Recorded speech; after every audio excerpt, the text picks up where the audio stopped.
Wheeling,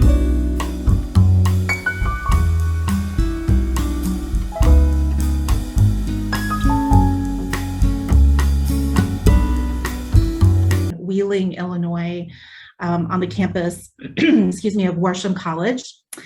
And we are a nonprofit 501c6 organization that is guided by a board of directors. Our mission, vision, and values are up here on the screen, as well as a little bit of information about how to contact me. Excuse me.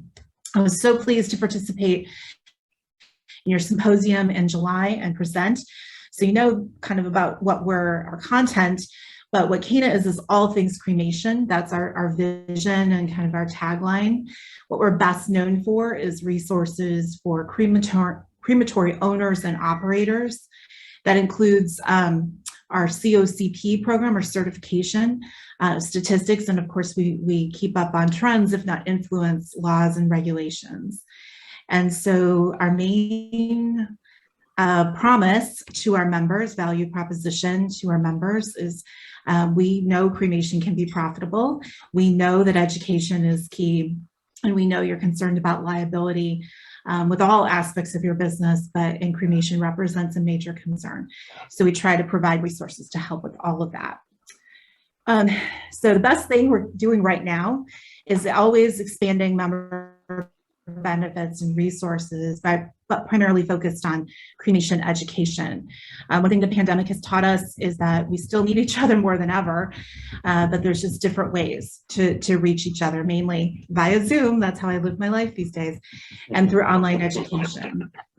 So we offer a lot of great continuing education, always cremation related, online, and we are always focused on research. And then I present at different events like your symposium. So a little bit first about membership. I like to talk about Cana as having a membership track and an education track, and they're parallel tracks, think railroad tracks, right? So membership is one way that organizations join Cana and affiliate with us. We have a regular membership, which is available to practitioners. So if you are running or operating a crematory, funeral home, cemetery, then you fall under regular membership, or affiliate membership is additional locations under that main membership. We also have supplier members, consultant members, student members, association members.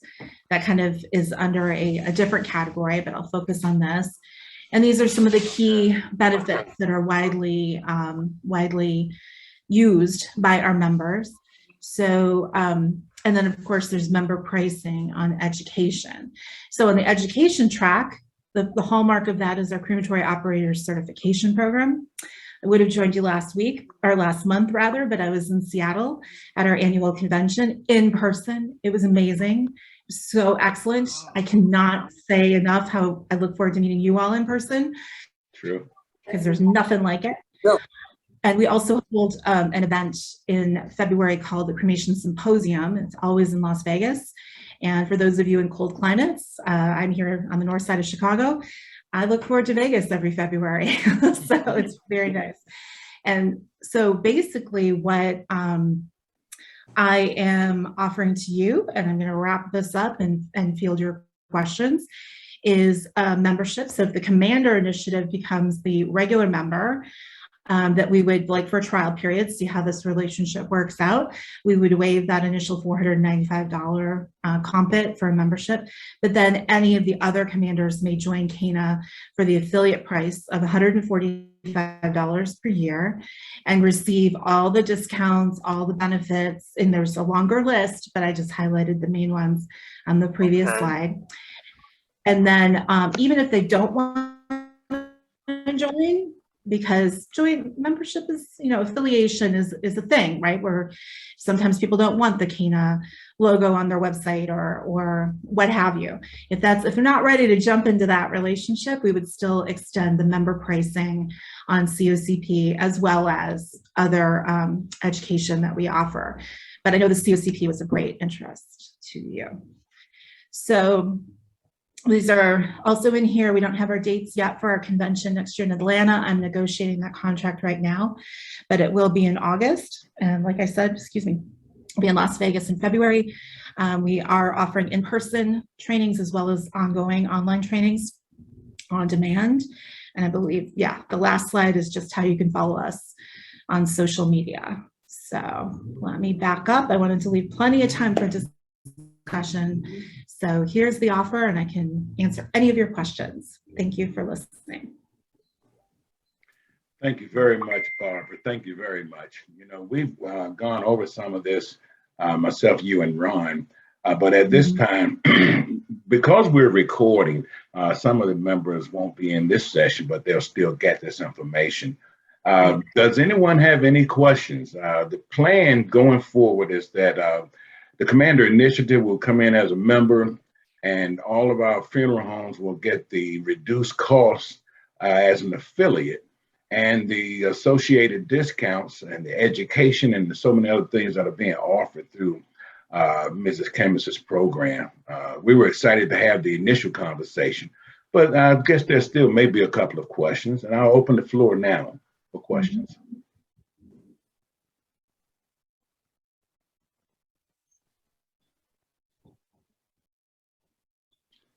Whoever's speaking, I think you're muted.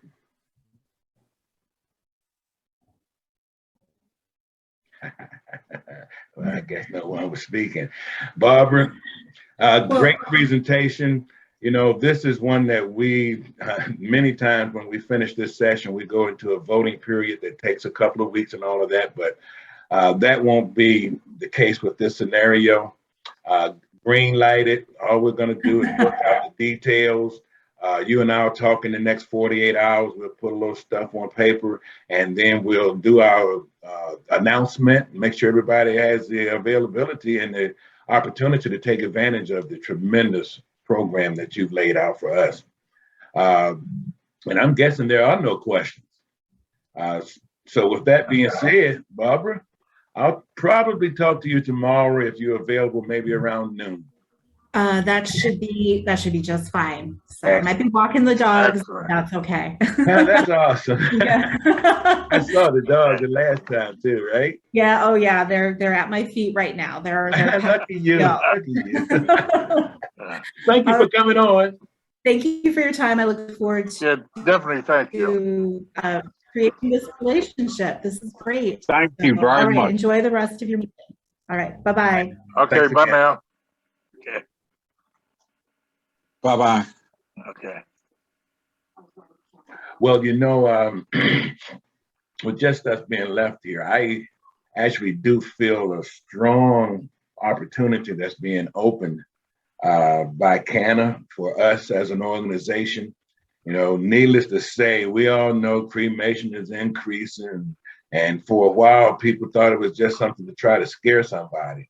But now that they started closing doors on funeral homes and reducing the profitability to the point where it has now, people are now open to get more information about cremation, more information about how to offer cremation and how to make certain that the family gets the memorialization that they want and service the family. You know, I was training once on the cemetery side, and it was hilarious. I had a fellow that came in, and he had his own personal feelings about cremation. So he sat there with the family, and when the family said they wanted cremation, he cringed and made a face. And it kind of blew me away.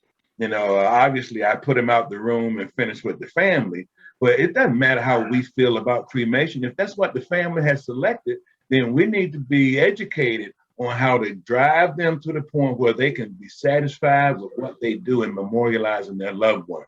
And that one statement is, that's our form of final disposition. How would you like to see your loved one memorialized? That one question opens everything. And then the funeral home just need to have a bunch of options, you know, so that people can picture. They might want to send the body out in space or something, or make a diamond. You know, those are the things that are happening now, and people got money for the things that they want. Yeah. In the past, it was, they say cremation is because they broke. We know that's not the case these days. So having our people educated is going to make all the difference in the world. And CANA is the strongest place to get that education on cremation. Those people are financially sound. And the online training that's now being made available to us. Again, we need CEUs, and that's going to be online. It's going to be available all the time at deeper discounts. So again, I'm glad that we have her on board. We're going to finish the details and get the press release out sometime this week. We also have made arrangements to bring in the grief counseling aspect that we reviewed last week. We're having a couple of vendors get together and check for the validity of synergy that may exist. And then we're going to roll that particular program out for aftercare. You know, again, by no stretch of the imagination am I prejudiced, but there are many things for aftercare that's being taught and being said and being published that don't even apply to Black people. You know, so we've gotten a Black perspective on our aftercare in an effort to be able to service our families in a better and more proficient manner. This evening, I'm going to turn the rest of this over to Ron. Ron has a document that came from Ron Stoll, who's our lead strategist, on some of the things that we need to think about. And once we finish our conversation this evening, there's going to be a bullet point list of things that we're specifically working on. But now that I have you on the phone, Mr. Hawkins, the group that we brought in for aftercare, we have Domani Care, and they actually have a text. Right. You're familiar with them? I am. Domani. However, I've been using the other one. What is it? Aftercare.com or something like that. Okay. Yeah, but I'm interested in looking at Domani Care again. And what we're going to do, we're going to tie a physical aspect into Domani Care. It's what I think is going to happen after we finish going through all the conversations and find that if it's a fit. Now, we already have Domani Care as a provider, and we just brought on this grief relief company that is doing some real powerful things for the African American community. What I would like, Doug, and I'll send you some information when we finish, I would like for you to kind of tag in with that conversation with those two together, and I'll kind of give you some of the mission statement, what I'm hoping would happen, whether it happens or not. But then that'll give us a chance to get some other things done while you just kind of listen at what they're doing. I'm gonna have you lead that for us. All right. Thank you so much. Now I'm going to turn it over to Mr. Grayson, our board director, with the information regarding our retreat and some things that we're looking at doing and mindsets that we are changing even as we speak. Without any further ado, Mr. Grayson, you have the floor. Thank you, Eddie. Everybody, I really am pleased to talk with you tonight, because after having a real good discussion with our chief strategist, Ron Stoll, he opened to my eyes to a different approach to making us more cohesive in what we're doing. We have found ourselves in a position where we have become complacent and are just satisfied with the idea of being a member of the Commander Initiative, and we're stuck in that rut. We're not moving forward. With us having 24 vendors, 224 funeral homes, that's all we have. We're not getting any production. We're not seeing any production. So what is wrong? So, and talking with Ron, I understand his point of view, which made a lot of sense to me. And that was using his power model, because the traditional models that we're accustomed to aren't working. And it's not working because we have just accepted them and not implemented them. So what I got out of speaking with Ron, we have to decide, first of all, as Ron had wanted us to understand what it is that we really want to be, okay? And basically, from that point, the question that comes to mind is to consider what does the organization exist for? In my eyesight, it exists to innovate ways to expand the ways of discounting the costs to provide and service by the pooling of funds. And with that being the case, what is the actual means that we're trying to really get to? The pooling of funds is one thing, but what we basically focus on is what's called the intention. And the intention in this case is to actually expose the key concept to purchasing power through collaboration. And we've compared it to a pie. You have the pie, you have the crust, and you have the ingredients. Okay? Very few people know the ingredients of the pie because they are associated just with how it sounds and how it smells. Okay? But how did the pie actually become the pie? Okay? We forgot the inner workings of the process. And that's what we are not applying. We don't have the participation on this level right now, which we need to actually mix those ingredients that will make us productive. And I'm hoping that you all, since I sent you a copy of it, have looked at it as well to see if you can give us some ideas as well. No one can say it really better than Ron. So Ron, if you're still on the line, would you join in with me to sort of enlighten that strategic way of looking at things? Well, yes, I'd be glad to comment. Okay, thanks, Ron. Okay. I Members, think that Ron is also not only our chief strategist, okay, but Ron is the living example and the proof of how to actually make this strategy work.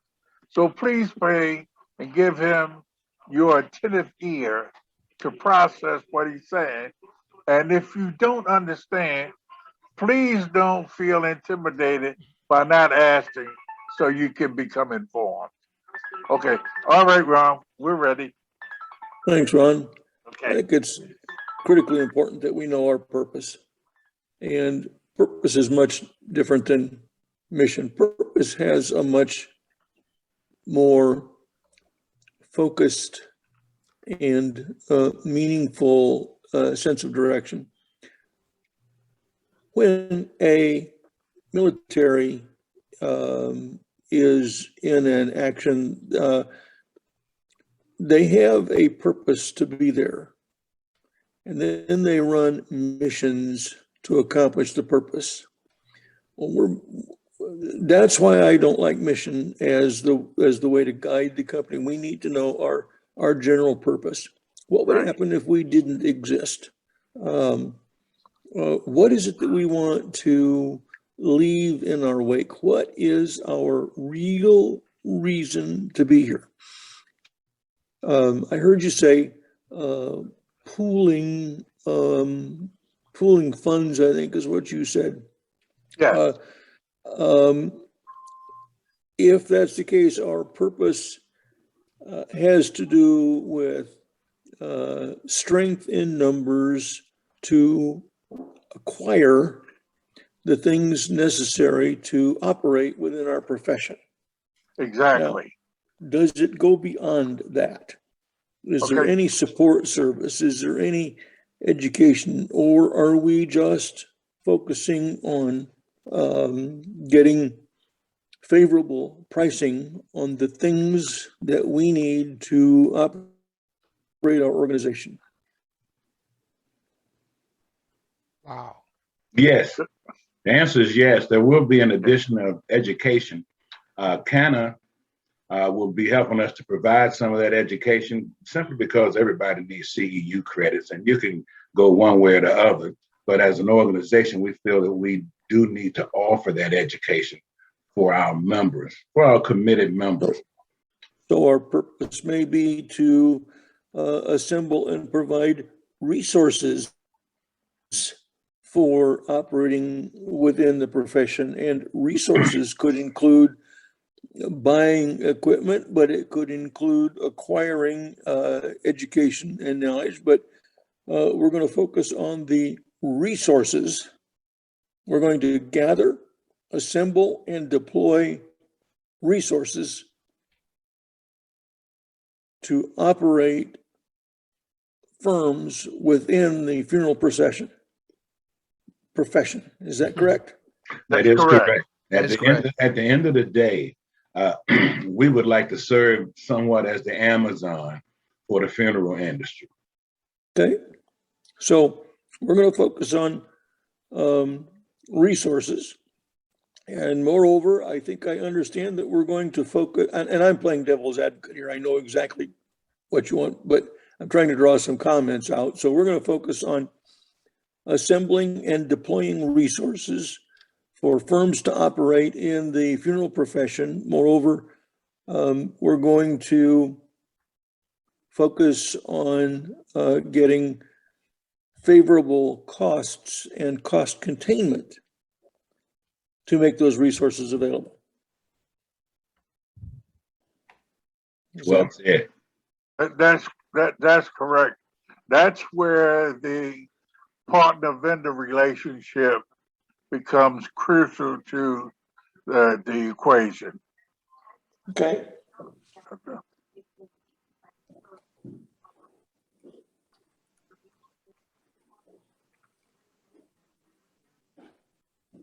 While we're here, one of the things that we've done that I feel will make a significant difference, the free membership session has ended. So now as new members join, when we open enrollment again, and it's probably going to be in the middle of next month when we start a drive. But members who come in now can't just come in. They come in, they have to pay the $295. They'll go through consultation and product review. So that's going to give more attention to the purpose. And of course, with an investment, it makes sense for an individual to get that further detail so that they can become active and take advantage of those discounts. Obviously, $299 is nothing if you're getting a few caskets at discounts, fluids at discounts, and we're able to provide to the bottom line.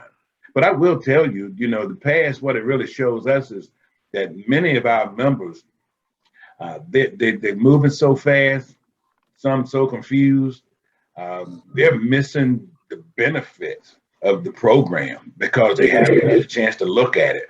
And Douglas can vouch for me on this. My email goes directly into his spam.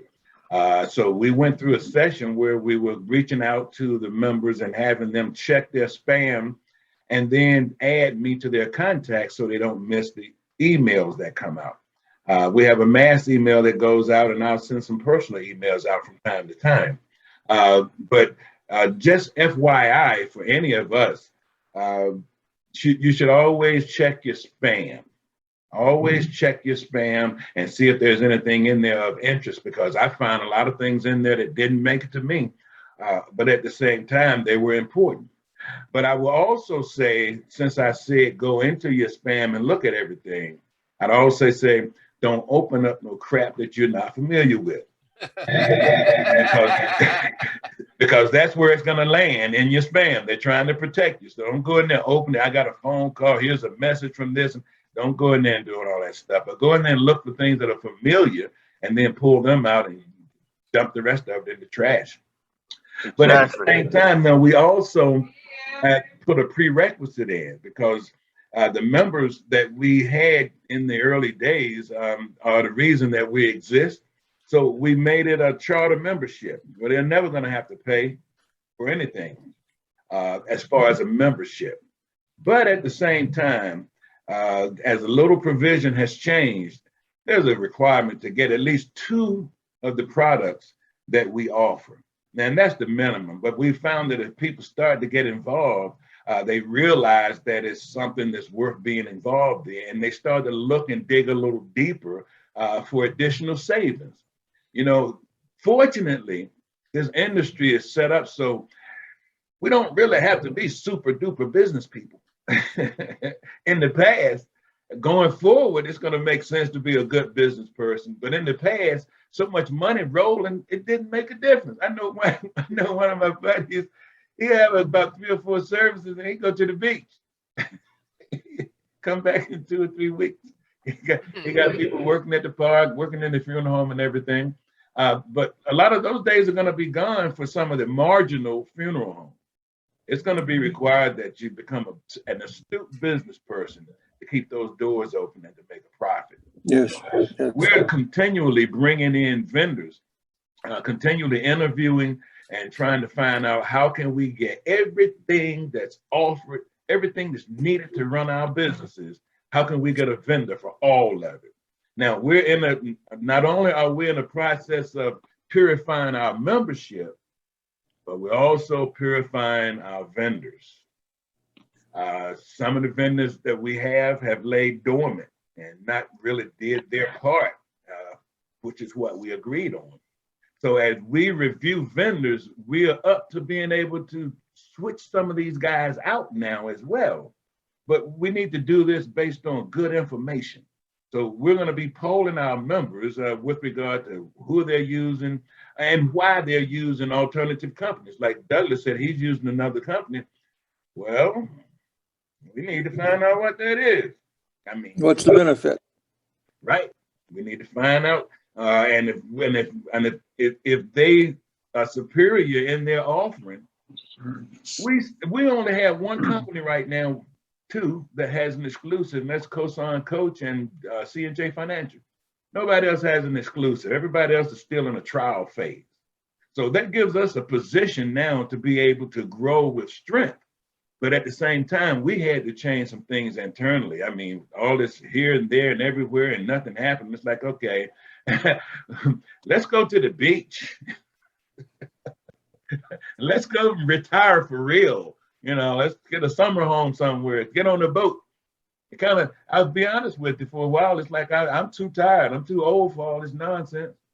But you know, and I have to say, I'm not prejudiced, but one of the biggest challenges that we've had as a people is our inability to get along with one another and to trust one another.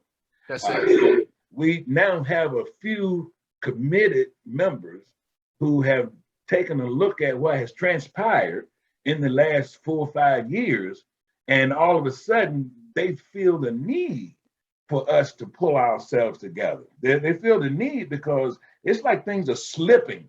You know, some of the hard work that was done by our ancestors, some of the things that were put in place, things are slipping.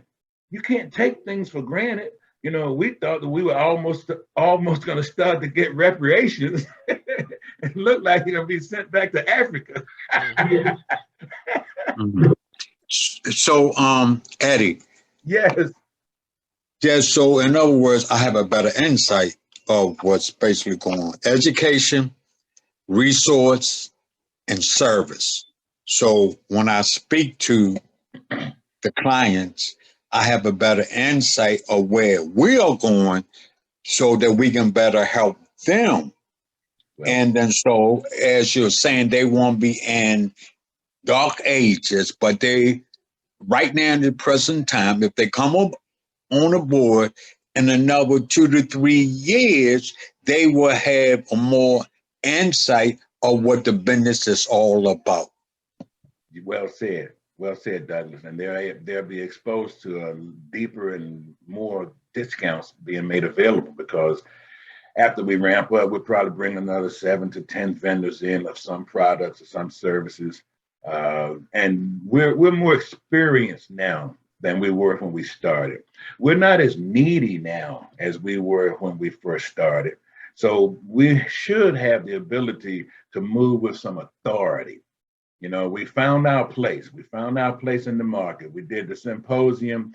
We got over 200 members, and just like Canada, they're respecting us from a distance, and we need to be respected from the. So our members will have the tools and the resources on a cost-effective basis to deliver their services.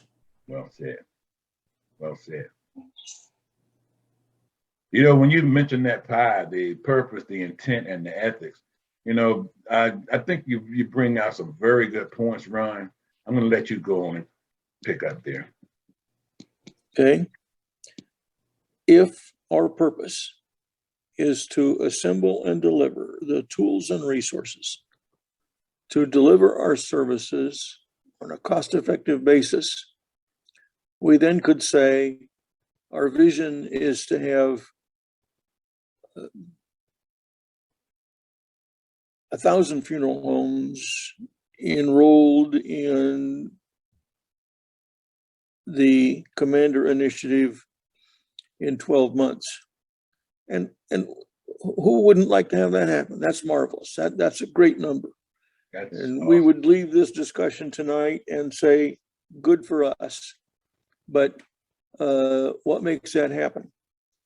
We have to get back to something even stronger, something that is more measurable and motivational. That is, what is our intent? What is our intention? What are we committed to?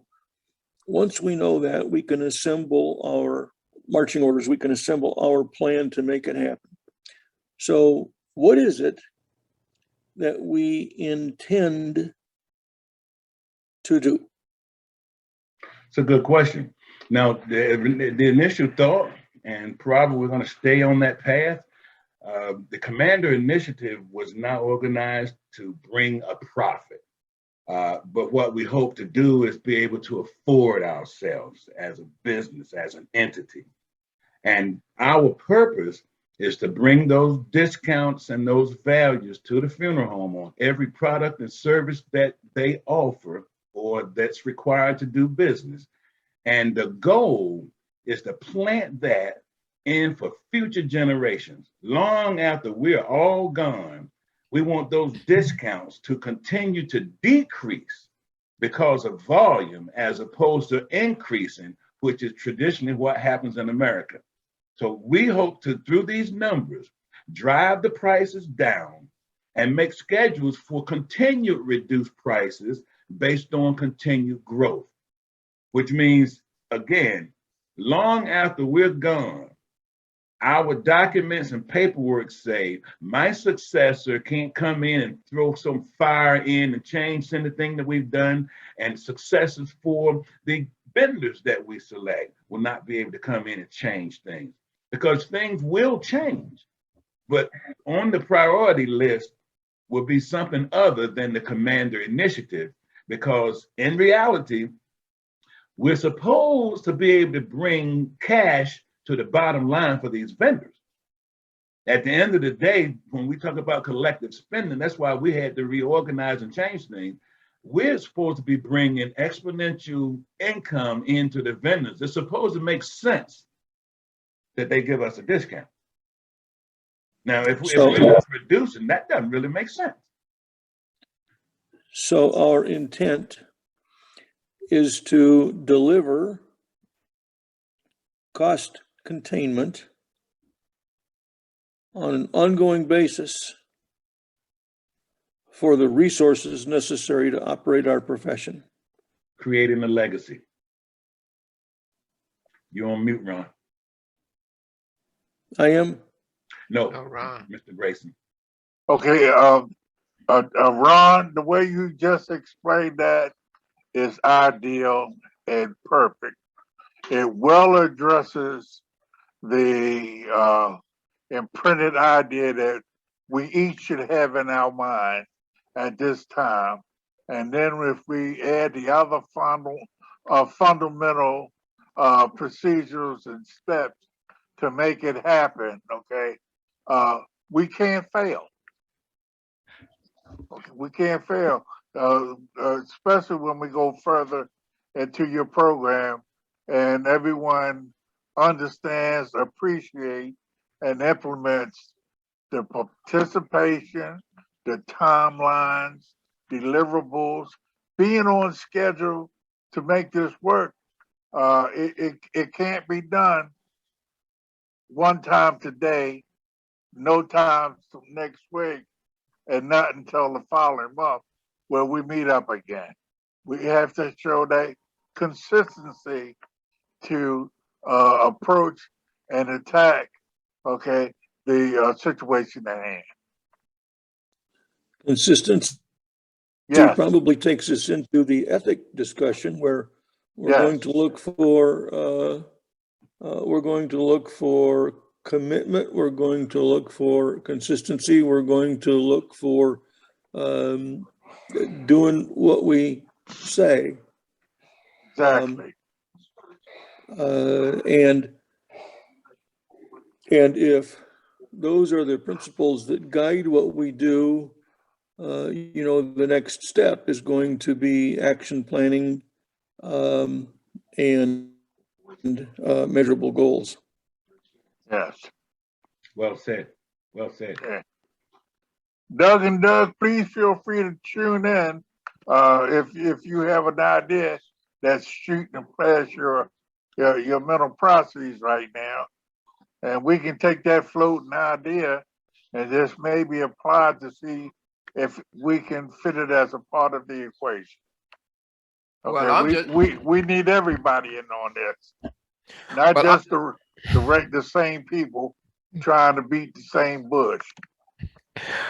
I'm just enjoying listening to the conversation. Oh, okay. It is, and I'm learning, because it is, and sometimes, I'm of the old mindset, and that is sometimes it's better to keep your mouth shut and learn before you open your mouth and show how show how ignorant you are. But no, but seriously, I'm in the process of just I'm listening here and just digesting and but the thing about it is I'm enjoying it. So I don't have anything to add except I wish my camera was working so you could see me nodding my head when you all talk. Oh, okay. But I'm Okay. good. I'm good. That's Okay. good. That's good. We just didn't want you to feel left out. Oh no. Okay. Okay. We're going to turn it back to you, Ron. I feel like I've kind of crammed this down everyone's throat. I'd like to see it kind of take root. I'd like to see it debated. I'd like to see agreement on each of the 3 points so that we have it personalized. Okay. What's our purpose? What's our intent? What's our ethic? And then, as I say, brainstorm for against that foundation, brainstorm what our strategy is, what are we going to do, how are we going to know if we are being or have been successful. We may have a vision to do a symposium. Well, the symposium becomes a vision, a mission. It is not our purpose. Right. That's right. It's a necessary step. Now, when we get to looking at the symposium and we get it focused on what do we want to deliver? What do we want to come out of that? It's going to have to go back and talk about the cost-effective delivery of resources to run, operate a firm in our profession. We're back to our purpose. Mhm. And then if we assemble in this example, the symposium to deliver topics that are going to address that, now we begin to have measurable outcome from what we're doing. That's what we need to do. Now, I'm not criticizing anybody with this next statement. As opposed to, for example, saying, okay, we're going to do a symposium. We do the symposium, and when we're all finished, we say, okay, that was a good symposium because we did it and it's done. Okay, we need to go a step further. Did it address our purpose? Our purpose will outline the topics of that mission, of that symposium. Am I making myself clear here?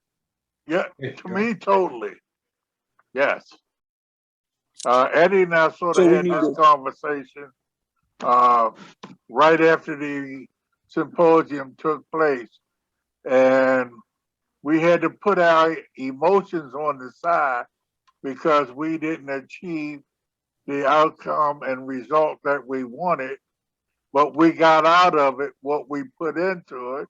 And because it was just basically the same people doing the same thing, Yeah, people begin to come overwhelmed, and all the bodies and soldiers that we had, such as the commander partners, weren't even really responsive to what was going on, which Yeah. was very disappointing to me. And Yeah. we need to figure out how to address that. We need Well- more than just to say we're restricting your invitation to just the minimum of 2 vendors. Okay, we Yeah. want to know why the vendors you have are better than the ones that the network is projecting. Yeah. Since you are now part of the network, okay, you have to make a decision. There was not intended to be an ounce of criticism in my comment. Yeah, oh no, right. That's Oh okay. no. Okay. No. And I'm not giving It's- any. I was just saying that letting the body know that Eddie and I did meet to discuss the outcome of what happened and why it happened. And we wanted to try to begin to figure out how to fix it. And Yeah. that's why we, first of all, redefined the board. Then now we're approaching redefining the partners. Douglas Z and I are working on that as we speak. And with the new components being added through speaking with our chief strategist, we're going to have to delegate deliverables to come back to the table to sort these things out. Okay. And with the meeting that we have had tonight, with what the strategist gave to me, I answered all the individual thoughts within it, and I submitted my response to all the members of the board so they can have a playing field to try to give us some more input. Okay, then as you say, we can brainstorm, and what we need, we use. What we don't need, we thanks for, but we're going to put that on the side for right now. And until we can do this with that participation and not one day a month, okay, we're going to have to, even if it's only for 15 minutes, or even if it's just that you're sending your thoughts in, we can put the thoughts together if you send them in to us. That's Yeah. the message that we have to send out to the board. If we're just Well- waiting to respond because we're having a meeting, we are ineffective. To continue my example then, because it's low hanging fruit. It's an easy example to develop. Okay. If we decide that we're going to do a symposium,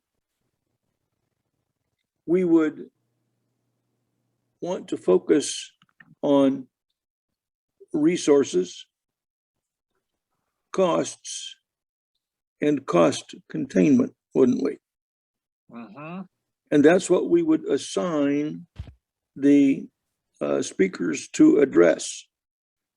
We would select our presenters against that backdrop. And we would say, you want to talk about cost containment in the in the fleet area.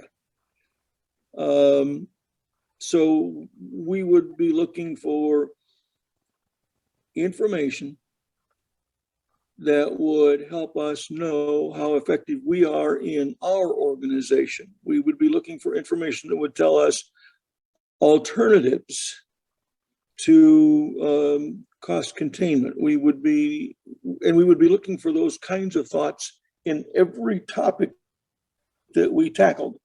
Exactly. We would not be going off in areas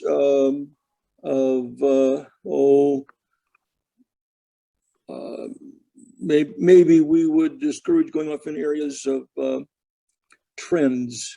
That's not one of the things that we're looking at. We're looking at cost containment. Now, trends are going to enter into that, but you approach it from cost containment. You approach it from being a resource that can be used by our member firms. We are going to equip member firms with the latest, the most innovative, the most effective resources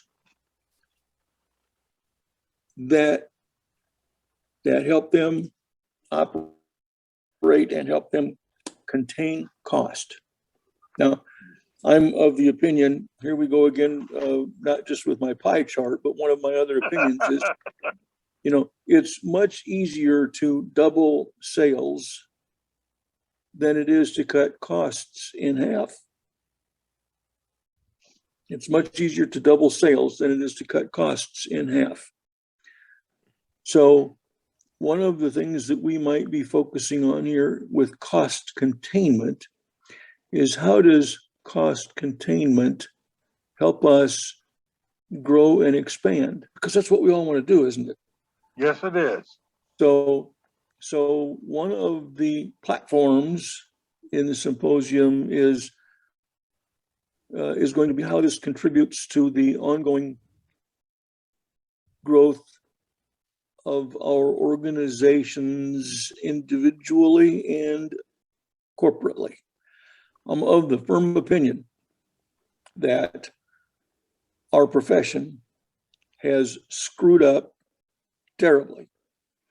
We have allowed people to tell us What to do. what to do. When somebody comes in and sits down and says, all I want is closure, we say, oh, okay. And let people tell us what to do, rather than saying, okay, here are some of the alternatives that we can provide, and this is the benefit from these alternatives. And we'd like you to be aware of all of the options. The least important decision you have to make is what's the final interment. The most important decisions are the ones that go between the moment of death and interment. And we want to provide you comfort and confidence going forward. So we have to teach people what those resources are. What are the options? How do we provide, how do we deliver these resources to the people that we serve? And by the way, when we do that, there will be a cost that accrues back to our firm associated with those options. But if we don't make people aware of them, they're not going to go anywhere. Those are the resources that have to be available to us. And then we have to motivate our profession. We need a nomenclature. We have to be talking.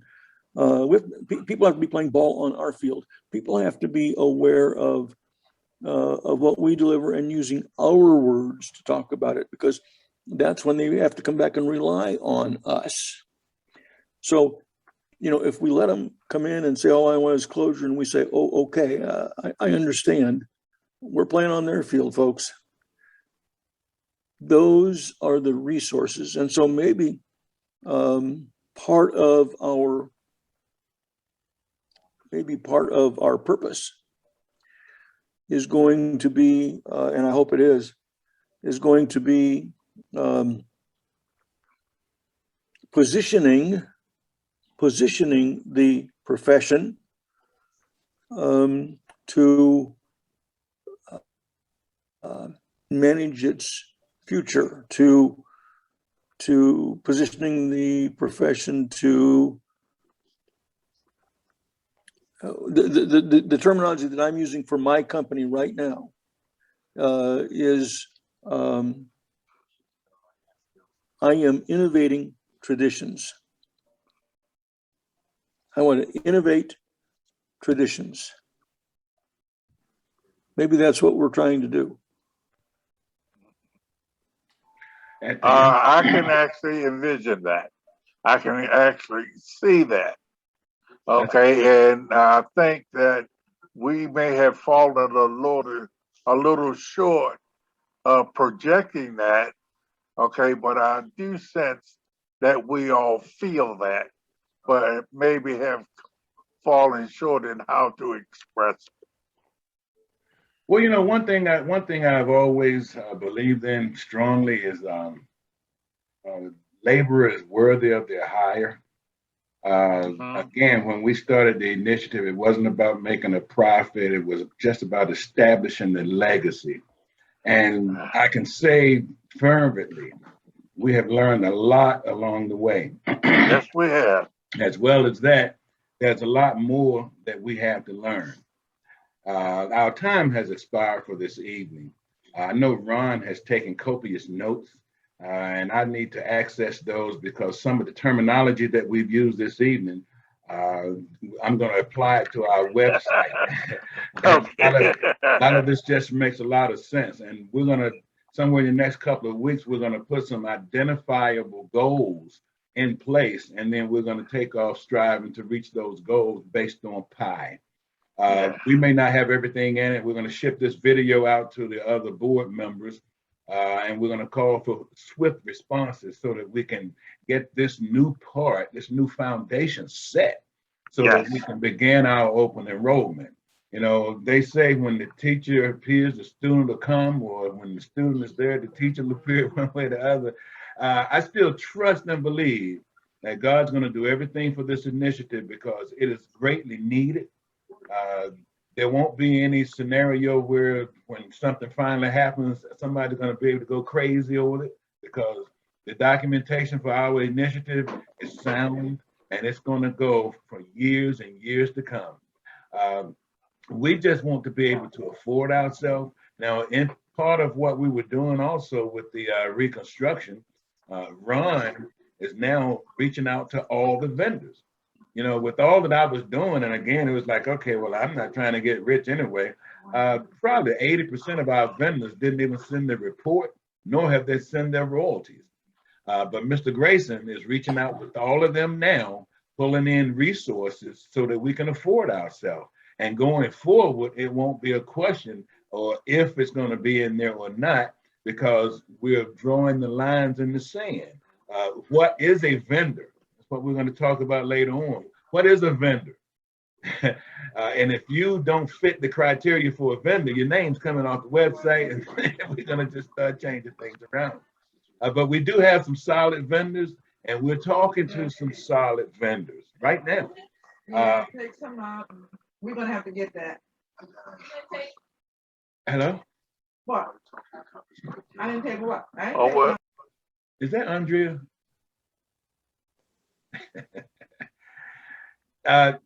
Guys, let's call that it. It's 8 o'clock now, and it's way into the evening. We don't want to go overtime, but we did use our time very wisely.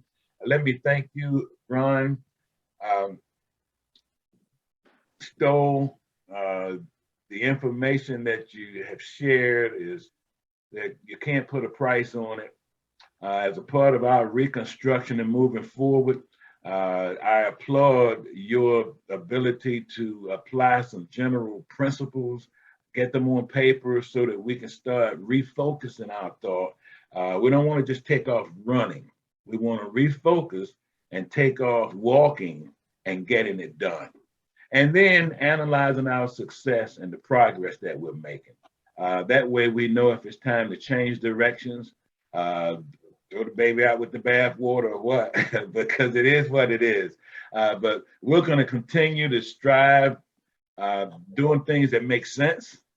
And if we have to get a couple of more board members, we will. Because when we do have this session, it's important that we all try to make it, or either we change the time for the session. It's going to be important that all of us be here, because even those lagging thoughts are a challenge, because we need to move forward once we have one of these sessions. Everybody need to feel this air. Everybody need to smell this pie, so everybody that's going to be on the board, we're going to have to just make it. It will change the meeting if we have to, doesn't matter. But we're going to just need everybody here. If we have to do it Sunday night at 8 o'clock, ain't no funerals then. That is correct. Well, Eddie, before you do close out, I would like to suggest that we have an interim committee meeting, so that when we do get to the meeting, to help us control our time and what we're able to present during that time, we won't have to spend a lot of time on getting our thoughts together and being able to respond. We can already come with an agenda. Well, that's good too, because we had a website set up where we were collecting all this data and everybody was able to put it in there. I found that to be a total waste of time, but I didn't throw it away. So we could still wake that up. If we get the connection and the commitments, then we could wake up a site where somebody in the middle of the day can just go into the site, put their thoughts in, and just keep on going. Because that's all we need. We don't need physical bodies, but we need this input. We need the input, and we need to be able to have that as we make decisions, as we start to speak with people and the vendors about what we're doing, so that we can kind of look through some vendors. Some of them just need to be seen through. And then, guys, again, I have to say this first. I'm not prejudiced, but some companies don't want any part of this. Okay, some of them don't want any part of this at all. They will go away. Well, you got some funeral directors that don't want any part of this either. That's right. Go away. Yeah. But at the same time, fortunately enough, and I believe a lot of it's due to circumstance, we've moved into a time now where we have a sizable number of people who feel the same way. And if we organize the way that we've been discussing this evening and make sure that we move with precision, then we're going to be able to bring all of these people together to we're dancing to the beat of the same drum. And if you put us all on the beat to the same drum, we cannot do anything other than succeed. And success is bringing success back into our funeral homes. Some of the prices that some of us are paying are just ridiculous. You by yourself, you don't even know what nobody else is paying, and you're just paying this and smiling. Just smiling. And I mean, getting it royally, getting it upside the head. But we should be the liaison, and we want to make the difference in that space. Now we're over time 4 minutes. Ladies and gentlemen, you can call me back anytime. We'll have another session. There's going to be some more emails coming as we pull this thing off. Douglas, I'm going to send you an email tomorrow and connect you with the people who are doing the grief care. Again, I thank you, Mr. Stoll, Douglas Zimmerman. I appreciate your attentiveness to details and your commitment. And Mr. Chairman of the board, I probably wouldn't be here today if it wasn't for you. Thank you so much for all you do, guys. And let's have a great evening. Thank you. All right, you too. All right, good night, everyone. Good night. Good night, everybody. Have a great night.